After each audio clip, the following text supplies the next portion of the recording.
Do you all remember Mr. George and his two amigos? Well, 100 years ago, this July, my great-grandfather became a United States citizen after 20 years in this country. This is my grandpa in front of the coal company house that they had back in the 1920s. They were in the Phillips patch owned by this man. In my last video, I said, I hope he's still burning in hell, and I want to explain why. See, there's people like this woman who think Henry Clay Frick was giving the way out of poverty and gave men opportunity, and it was a choice to do this. Now, if you recall, Mr. George had a choice. This work was optional. I asked him how much to put flashing on both sides of my gables, and he said $400, and I laughed. I laughed because I'm like, there's no way you could do it. There's like a couple $100 in materials, and so he raised the price to $500. It's like, what am I supposed to do?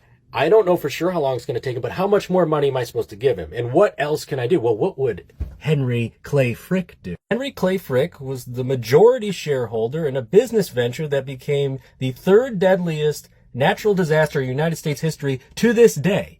Henry Clay Frick and his other industrialist buddies of the day, Andrew Carnegie, they created the South Fork Hunting and Fishing Club. They required them to create a dam that would hold back 20 million tons of water, and they allowed it to get dangerously high. No one forced Henry Clay Frick to keep the water that high. A 40-foot high, half-mile wide wall of water killed 2,200 people on its way to decimating Johnstown, Pennsylvania. Now, this all came about because I was talking about Falling Water, which was built in 1938. That's the same year company scrip was banned, which is the way Henry Clay Frick paid my great-grandfather, which is why at the age of 53, he had no money to his name, because Frick dollars are frickin' worthless. Now, my great-grandfather was a smart man. That's why he got a house in the corner lot. See how nice it was? It wasn't a duplex like the others. It didn't have asphalt shingles as siding, because they could rely on him to wake up in the middle of the night and fix the mining equipment that just broke down.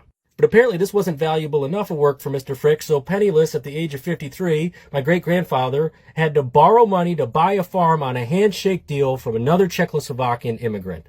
It was not Mr. Frick who gave my grandfather opportunity in this country. He gave him just enough to survive.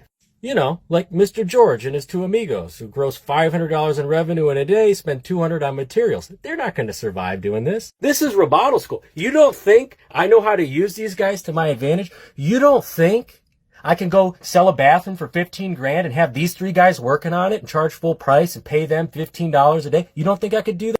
Because that's exactly what Henry Clay Frick would have done. He hated his workers so much that he hired 300 armed Pinkerton agents to fire on them when they tried to strike at one of his coal mines. Your ability to negotiate is proportional to your ability to walk away. These guys couldn't walk away, and they did anyways.